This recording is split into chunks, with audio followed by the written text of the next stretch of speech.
बिस्मिल्लाहिर्रहमानिर्रहीम, अस्सलाम वालेकुम। आज की इस वीडियो में मेरे अल्फाज इंतहाई सख्त होंगे, लेकिन इसके लिए ना तो मुझे कोई शर्मिंदगी है ना कोई पछतावा। मैं पाकिस्तान में रहने वाले चंद लोगों और काबुल हुकूमत के चंद लोगों को उनका मुकर्रदा चेहरा दिखाना चाहता हूँ, जो आए रोज़ एक बिगड़े बच्चे की तरह पाकिस्तान के ऊपर उंगलियाँ उठाना शुरू कर देते हैं। मैं उन्हें बताऊँगा कि इनकी अकल इतनी छोटी है कि उन्हें आम सी बात समझ नहीं आती, या फिर उन्होंने अपने ज़मीर गिरवी रखे हुए हैं। मैं आपको बताऊँगा कि कैसे अफ़गानिस्तान में तबाही का रोना रोने वाले माजी में पागल कुत्तों की तरह एक दूसरे के खून के प्यासे थे। और इसके अलावा आपको इसके वीडियो आखिर में बहुत अहम बात सुनने को मिलेगी। लेकिन इस वक्त अमेरिका, नेटो इत्तेहादी और भारत को अफगानिस्तान में सांप सूंघ गया है। कोई झोलियाँ उठा उठा के पाकिस्तान को बदुआएं दे रहा है, कोई नाराज़ होकर बैठा है और इमरान खान से फ़ोन पर बात करने से इनकारी। कोई ये सोच रहा है कि अफगानिस्तान से निकलने के बाद भी किसी तरह अफगान हुकूमत की मदद की जा सकती है, लेकिन किसी में भी ना जुर्रत है ना काबिलियत के सुपर पावर्स का कब्रिस्तान समझने वाले या समझे जाने वाले अफगानिस्तान में एक दिन और रुक सके। पाकिस्तान का असली दुश्मन भारत अपनी घटिया और घिनौने हथकंडों पे उतरा हुआ है। इसका आज आकर एक ही बस चल रहा है कि पाकिस्तान को किस तरह से रोका जाए, किस तरह इस पर पाबंदियां लगाई जाए। उसकी बेशर्मी का अंदाजा लगाएं कि कहने को ये कह रहे हैं कि अफगानिस्तान में जो भी गलत हो रहा है वो पाकिस्तान कर रहा है, लेकिन सिक्योरिटी काउंसिल की सदारत मिलने के बाद अफगानिस्तान पे होने वाली बैठकों में पाकिस्तान को शामिल नहीं करने दिया जा रहा। जो लोग अफगानिस्तान के हालात से नावाकिफ हैं और तारीख को नहीं जानते, वो इस तरह के प्रोपेगेंडा का बड़ी आसानी से शिकार हो जाते हैं। कुछ अर्सा पहले मियां नवाज शरीफ और उनकी बेटी चीख चीख कर पाकिस्तान की इस्टेब्लिशमेंट को हर जुर्म का जिम्मेदार कह रहे थे। अब इससे ज़्यादा खौफनाक आवाज़ें काबुल हुकूमत की तरफ से आ रही हैं। काबुल हुकूमत इस वक्त आखिरी हिचकियाँ ले रही है। सब कुछ इसके हाथ से निकल रहा है। तालिबान 34 में से 9 सूबों के दारुल हुकूमतों पर भी कब्जा कर चुके हैं और कोई बात नहीं है कि जब ये वीडियो आप देख रहे होंगे तो सूबाई दारुल हुकूमतों की तादाद 10 हो जाएगी जो कि तालिबान के कब्जे में होंगी। क्या आपको पता है कि इस वक्त अमरीकी सदर बाइडन की इंतजामिया ये तैयारी कर रही है कि अगले 4 हफ्तों में जब काबुल में तालिबान के कब्जे में जा रहा होगा तो उस वक्त क्या करना है। इससे पहले अमरीका की इंटेलिजेंस एजेंसीज ने यह पेशनगोई की थी कि तालिबान को काबुल फतह करने में 1 साल लगेगा, लेकिन अब नई इंटेलिजेंस रिपोर्ट के मुताबिक काबुल अगले 30 से 90 दिन में तालिबान के कब्जे में चला जाएगा। और इस वक्त व्हाइट हाउस उसी हवाले से तैयारियां कर रहा है। इस वक्त अमरीका, भारत समेत कठपुतली अफगान हुकूमत के तमाम पुष्पनाओं के लिए बुरा वक्त चल रहा है। अगर ये कहा जाए कि हर चीज़ इनकी ख्वाहिशात के मुखालिफ से में तेज़ी से दौड़ रही है तो गलत नहीं होगा। ये सिर्फ मैं ही नहीं बल्कि व्हाइट हाउस के अंदर बैठे हुए आला अमरीकी ओहदेदार भी यही कह रहे हैं कि everything is moving in the wrong direction. और इस ब्रीफिंग के बाद जब बाइडन ने अपने तासुरात देने की कोशिश की तो बाइडन का कहना था कि इसमें कोई शक नहीं है कि अफगान फोर्सेस की कारकर्दगी इंतहाई अफसोसकुन है, और वो इस चीज़ पे भी बात नहीं करना चाहते कि अमेरिका की अफगानिस्तान से इनखला की तारीख पे कोई बहस की ज़रूरत है। ना ही मुझे अपने इस फैसले पे कोई अफसोस है, ना ही मैं अपने प्लान में तब्दीली के बारे में कुछ सोच रहा हूँ। बाइडन ने तो सहाफ़ियों को यह भी कहा कि देखो, हमने अफगानिस्तान की मिलिट्री पे $1 ट्रिलियन लगा के 3 लाख लोगों को ना सिर्फ ट्रेनिंग दी बल्कि जदीद हथियारों से लेस भी किया, लेकिन अब अफगान रहनुमाओं को इकट्ठा होना पड़ेगा। और इस वक्त अफगानिस्तान में अमरीकी हुकूमत सिर्फ काबुल एम्बेसी तक महदूद होकर रह गई है। और इस वक्त अमरीका में यह बात डिस्कस हो रही है कि अफगानिस्तान में काबुल की एम्बेसी को खुला रखना चाहिए, और अगर रखना भी चाहिए तो कितने अरसे के लिए।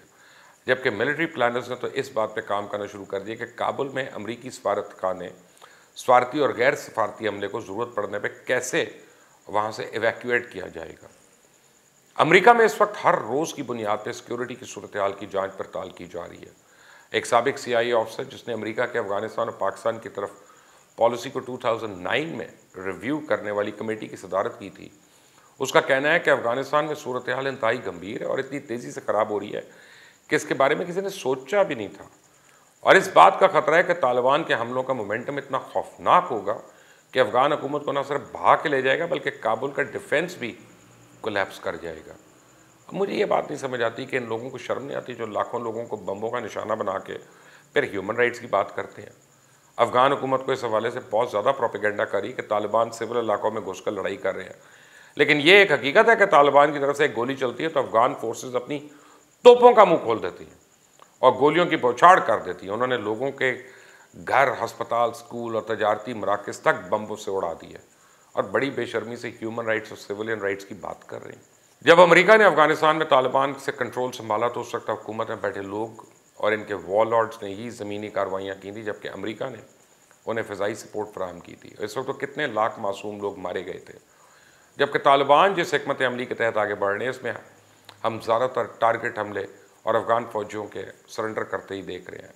अमेरिका मानता है कि अफ़गानिस्तान में इतनी करप्शन है कि कागज़ों में मौजूद 3 लाख फ़ौज इस वक्त ज़मीन पर है ही नहीं। मेरी नज़र में इस वक्त में और माजी में अमेरिका ने संगीन गलतियाँ की, और जब सोवियत यूनियन के ख़िलाफ़ जंग हो रही थी तो अमेरिका ने पाकिस्तान के ज़रिए 7 जिहादी ग्रुप्स को सपोर्ट किया था, जिसमें अहमद शाह मसूद, गुलबदीन हिकमत यार समेत कई ऐसे लीडर मौजूद थे जो उस वक्त हुकूमत में थे।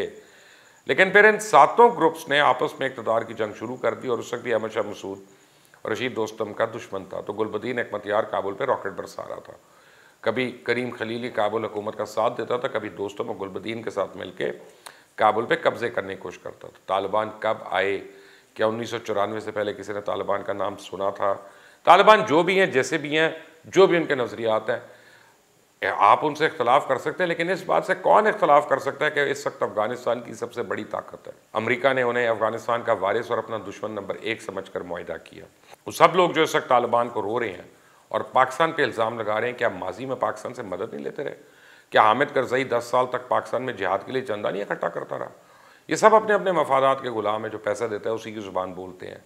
अगर अमेरिका इस वक्त अफगान जिहाद के बाद भी बैठ कर सब ग्रुप्स को मुनासिब हक़ हुक्मरानी तकसीम करा देता और ये बाद में एक दूसरे पे हमले ना करते, तो शायद तालिबान जैसी तंजीम का वजूद भी ना होता। लेकिन नहीं, गलतियाँ किसी और की, डालो किसी और पे। इस वक्त भारत की हड्डी मुँह में लेकर बोलने वाले सब नाम निहात लीडर और उनके इत्तेहादी किसी न किसी सूरत में अपने बारे में सोच रहे हैं। क्या शिया हज़ारा लीडर्स को ईरान सपोर्ट नहीं कर रहा? क्या अशरफ गनी के मुंह में भारत हड्डी नहीं डाल रहा?